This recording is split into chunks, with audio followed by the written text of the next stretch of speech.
Thank you, Anna. You're welcome.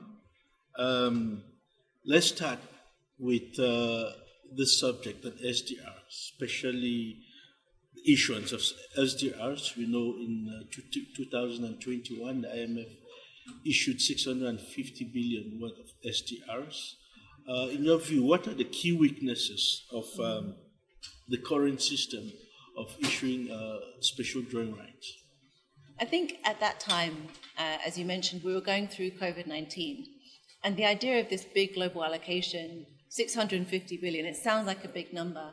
But then it brought the world to attention that actually only 5%, 5.5% of that went to African countries because of the quota system.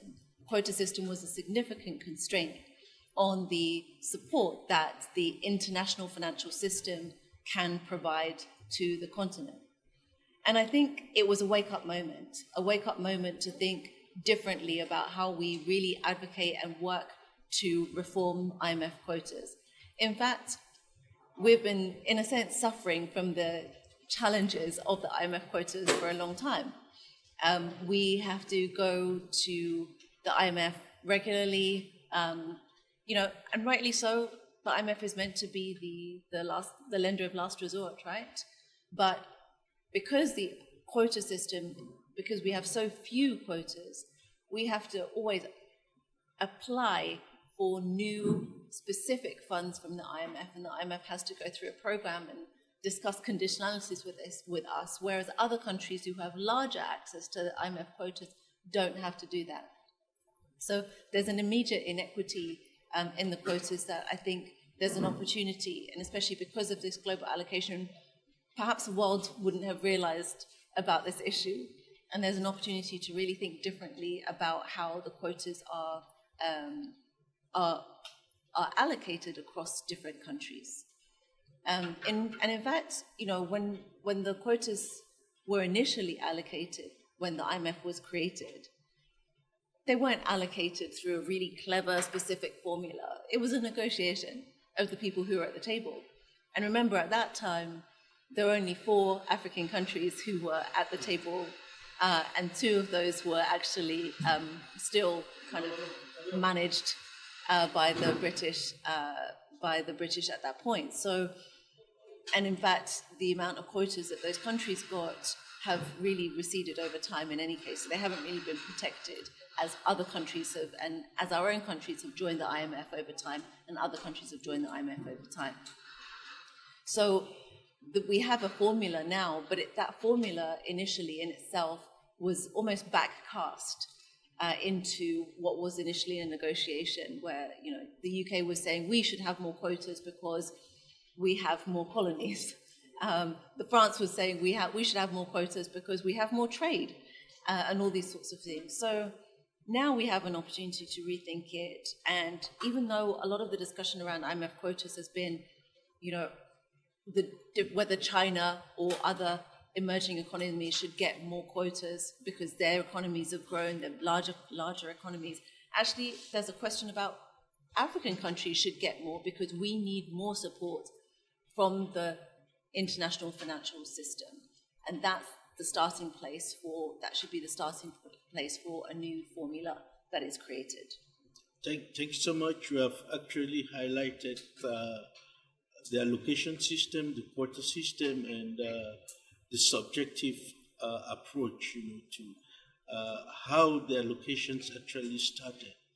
And in your view, what do you think really will need to change about the formula, for calculating this special drawing rights in such a way that should also reflect not just the need, not just the quota systems, but also in terms of the needs of African countries. So what are some of those alternative metrics that can be suggested, in reworking the current quota system? Yeah.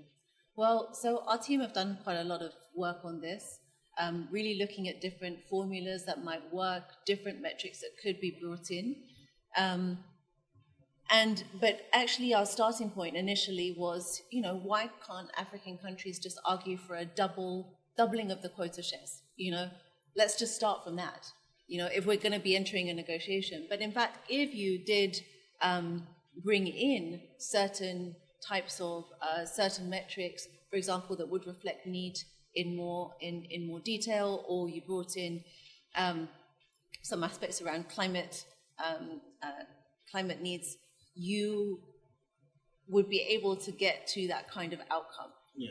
So it's really knowing what is our end goal as a better formula, and then to find a formula that really is congruent with that end goal. Yeah. That's what our team have been doing.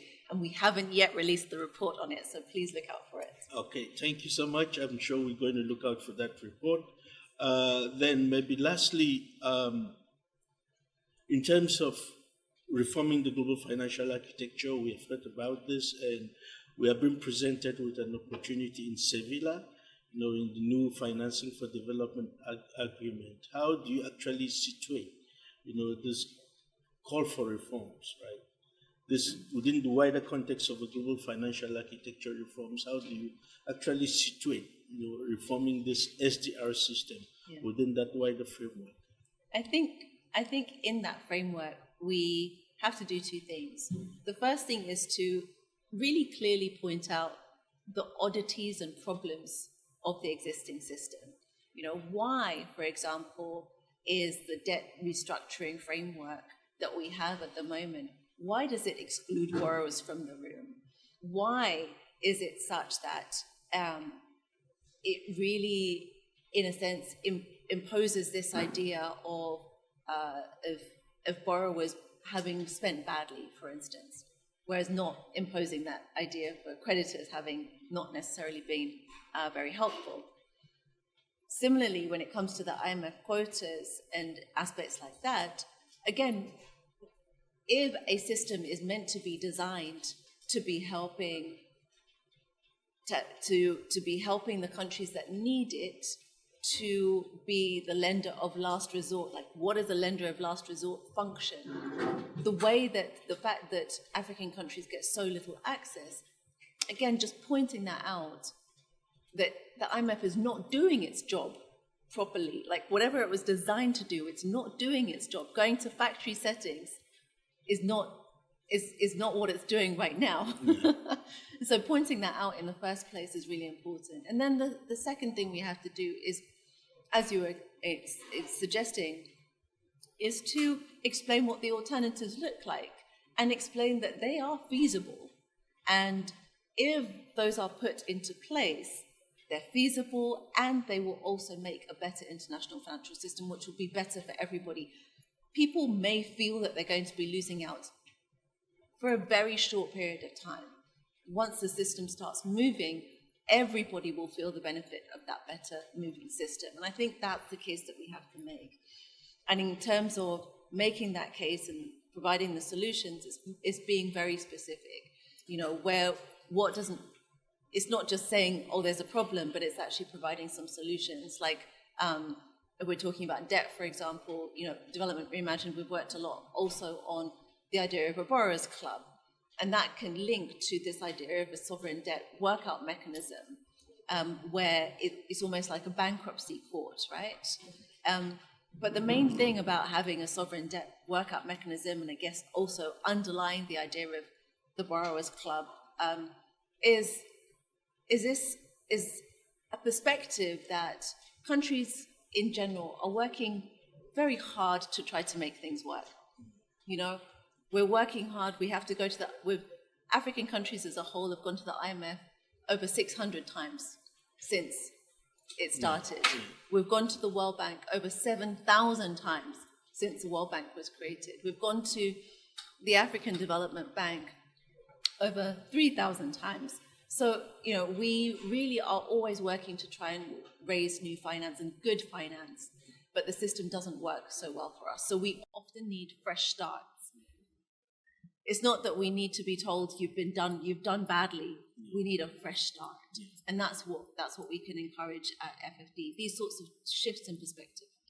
Thank you so much. And then maybe the very last question is, all these reforms, all these proposals, what does it actually take bringing them to actualizing, getting the political will, bridging the gap between these proposals and, of course, the political will that is required to bring about these reforms. I mean, we have seen some pretty big radical things done in the last few years in response to big issues. We saw, like we've just talked about, the response with the special allocations of SDRs, special drawing rights, 650 billion injected into the system effectively from nowhere. That's a big radical thing. We've seen more than $60 billion be allocated to Ukraine to fight the war with Russia. That is a pretty radical thing. Where there is a will, there is a way. So the question is, how do people come around and make sure that there is that will? Because the way is there.